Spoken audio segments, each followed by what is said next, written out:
La máscara de la muerte roja. Hacía mucho tiempo que el país estaba despoblándose por culpa de la muerte roja. Nunca hubo pestilencia tan fatal ni tan horrible. La sangre era su avatar, y su sello la rojez y el horror de la sangre. Se producían agudos dolores, repentinos vértigos, y después de un profuso sangrar de los poros, la muerte. Las manchas escarlatas sobre el cuerpo, y especialmente sobre la cara de la víctima, eran el entredicho de la peste, que la cerraba a todo socorro y a toda compasión de sus semejantes. La invasión, el progreso y el resultado de la terrible enfermedad tenía lugar en media hora. Pero el príncipe próspero era feliz, intrépido y sagaz. Cuando sus dominios estuvieron medio despoblados, convocó a su presencia un millar de amigos sanos y despreocupados, escogidos entre los caballeros y las damas de su corte, y con ellos se encerró en la profunda reclusión de una de sus abadías fortificadas. Se trataba de una extensa y magnífica construcción, creación del propio gusto excéntrico y a la vez majestuoso del príncipe. Un muro poderoso y elevado la rodeaba. Este muro tenía puertas de hierro. Una vez que hubieron entrado los cortesanos, trajeron hornillos y martillos enormes y soldaron los cerrojos.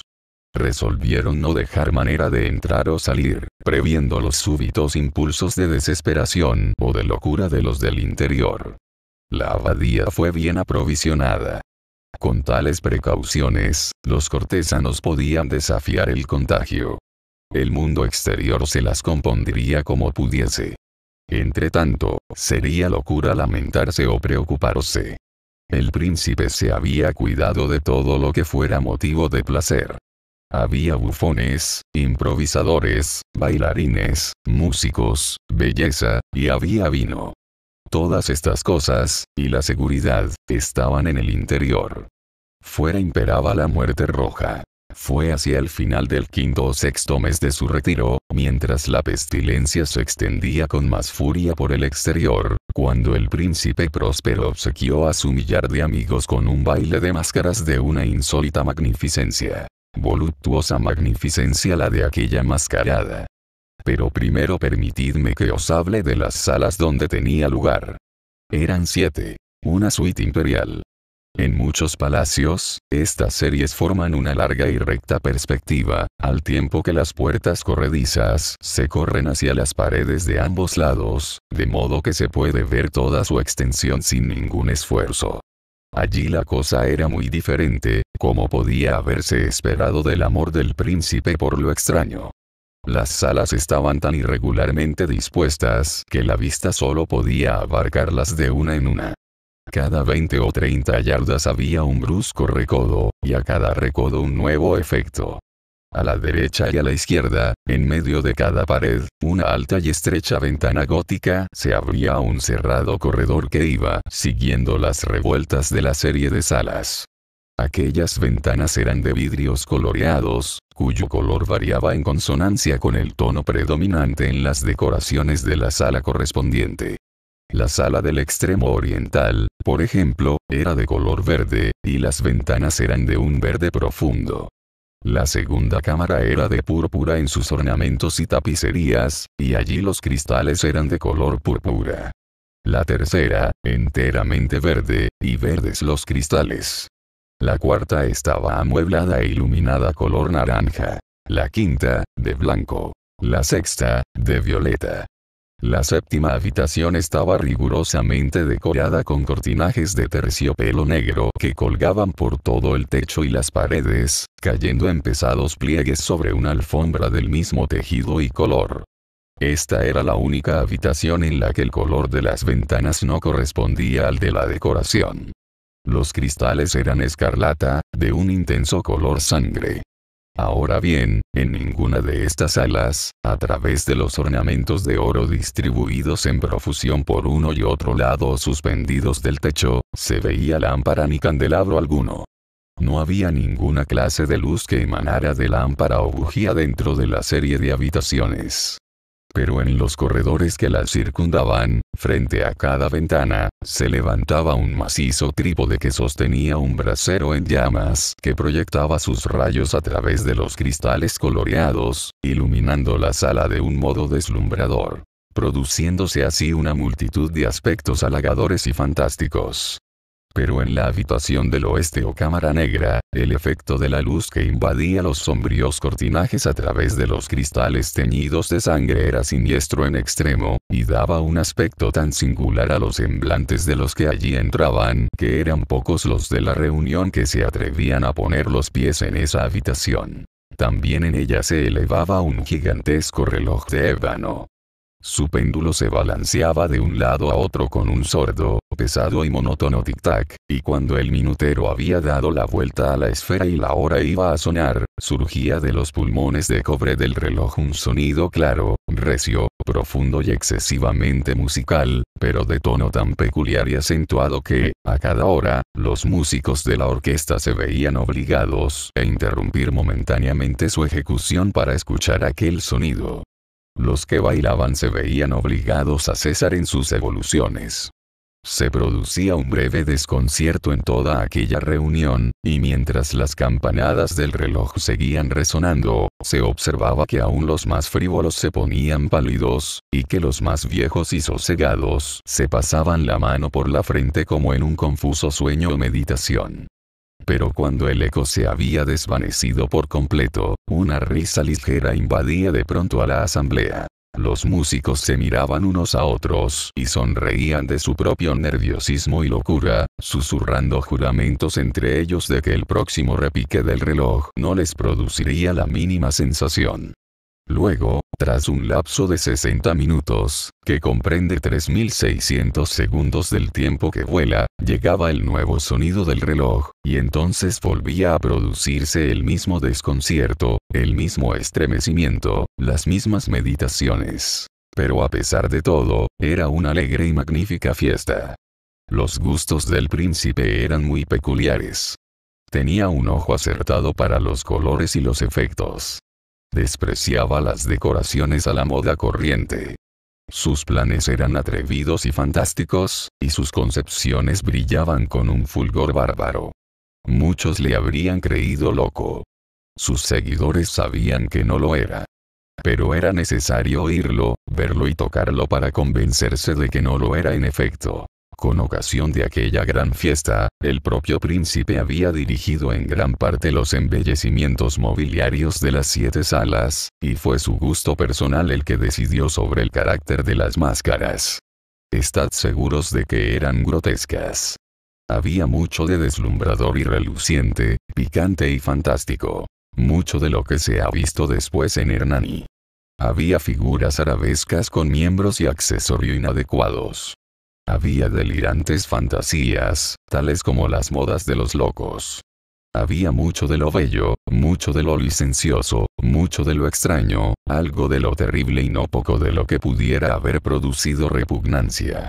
Arriba y abajo de las 7 salas se pavoneaba una muchedumbre de pesadilla, y aquellos, los sueños, se contorsionaban en todos los sentidos, tomando el color de las habitaciones y haciendo parecer la extraña música de las orquestas como el eco de sus pasos. Pero he aquí que de pronto vuelve a repicar el reloj de ebonita que se alza en la sala de terciopelo, y entonces, durante un momento, todos quedan detenidos. Todos permanecen en silencio, salvo la voz del reloj. Los sueños quedaban paralizados donde estaban. Pero los ecos del repique se van desvaneciendo, apenas han durado un instante, y una hilaridad ligera y mal contenida aparece con su partida, y una vez más la música sube de tono y los sueños vuelven y se retuercen de aquí para allá con más alegría que nunca, tomando el tinte de las diversas ventanas a través de las cuales penetran los rayos de los trípodes. Pero en la habitación más occidental de las 7, ahora ninguna de las máscaras osa aventurarse, pues la noche avanza y una luz más roja penetra a través de los cristales color sangre, y la negrura de los cortinajes teñidos de sangre aterra. Y al que pone los pies sobre la alfombra negra, el cercano reloj de ébano le reserva un repique más pesado, más solemnemente enérgico que el que llega a los oídos de los que están entregados a los más lejanos regocijos en los otros salones. Por lo que respecta a estas salas, estaban atestadas de gente y en ellas latía febrilmente el ardor de la vida. La fiesta estaba en su apogeo cuando por fin comenzaron los tañidos de medianoche en el reloj.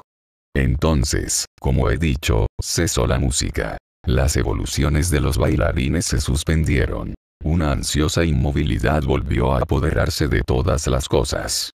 Pero ahora tenían que sonar 12 golpes de la campana del reloj. Y así sucedió tal vez, para que con mayor tiempo muchos pensamientos se adueñaran de las meditaciones de los pensativos que allí había, y, tal vez por ello, para que antes de que los últimos ecos del último tañido se hubieran hundido del todo en el silencio, varias personas de entre el gentío tuvieron ocasión para advertir la presencia de una figura enmascarada que hasta entonces no había llamado la atención de nadie. Al extenderse el rumor de esta presencia, entre murmullos, como un reguero de pólvora, no tardó en elevarse en toda la concurrencia un confuso rumor, un expresivo murmullo de sorpresa y desaprobación, primero, y luego, finalmente, de terror, de horror y de disgusto. En una reunión de fantasmas como la que he descrito, puede suponerse fácilmente que ninguna aparición corriente hubiera suscitado tal sensación. De hecho, la licencia carnavalesca de aquella noche era casi ilimitada. Pero la figura en cuestión había sobrepasado la extravagancia de un Herodes, y franqueado hasta los límites las fronteras incluso del más elemental decoro. Existen cuerdas en los corazones de los hombres más temerarios que no pueden ser tocadas sin emoción incluso en los depravados, para quienes la vida y la muerte son igualmente puro juego, hay cosas con las que no se puede bromear. Todos los asistentes, a decir verdad, parecían sentir profundamente que en el traje y comportamiento de aquel extraño no había ni ingenio ni decencia. El personaje era alto y delgado, y se amortajaba de la cabeza a los pies con los ropajes de la tumba. El parecido de la máscara que ocultaba su rostro era tan semejante al de un cadáver, que la observación más detallada hubiera encontrado dificultad en descubrir el engaño. Con todo, aquello podía haber sido soportado, si no aprobado, por parte de los locos que lo rodeaban. Pero la máscara había llegado al extremo de adoptar el tipo de la muerte roja. Su vestido estaba salpicado de sangre y su frente ancha, lo mismo que todos los rasgos de su cara, estaba regada por el horror escarlata.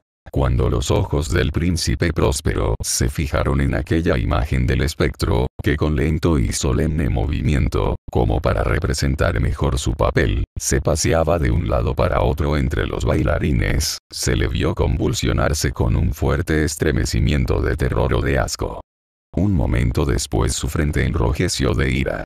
¿Quién se atreve?, preguntó con voz ronca a los cortesanos que estaban junto a él, ¿quién se atreve a insultarnos con esta burla blasfema?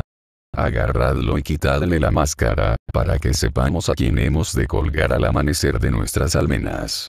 Cuando pronunció estas palabras, el príncipe Próspero se hallaba en la habitación del este o cámara azul.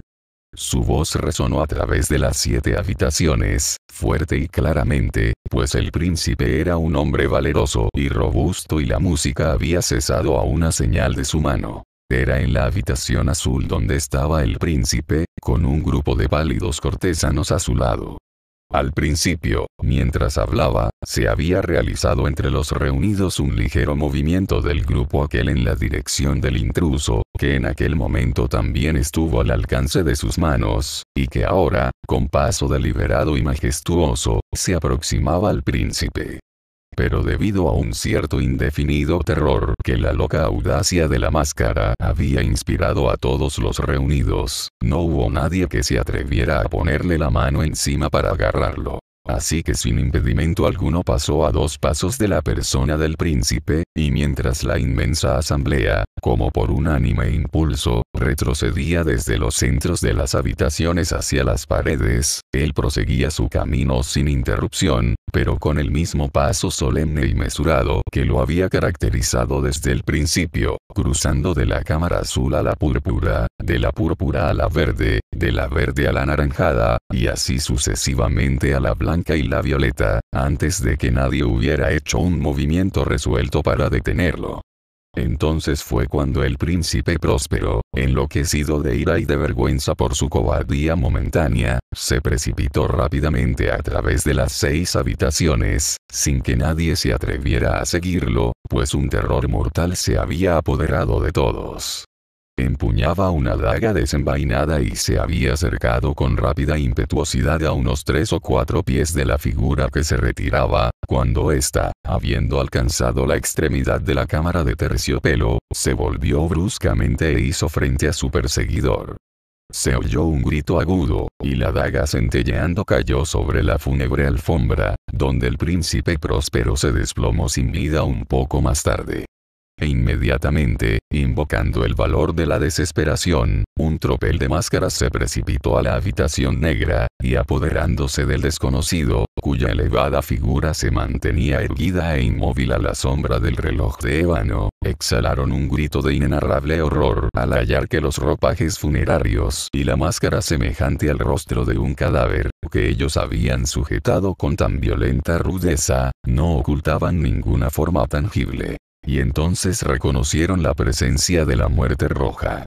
Había venido como un ladrón en la noche, y uno por uno fueron cayendo los libertinos en las salas de la orgía regadas de sangre, muriendo cada uno de ellos en la desesperada posición de su caída. La vida del reloj de ébano se extinguió con la del último de los alegres libertinos. Las llamas de los trípodes se apagaron. Y las tinieblas, la ruina y la muerte roja mantuvieron sobre todo su ilimitado dominio.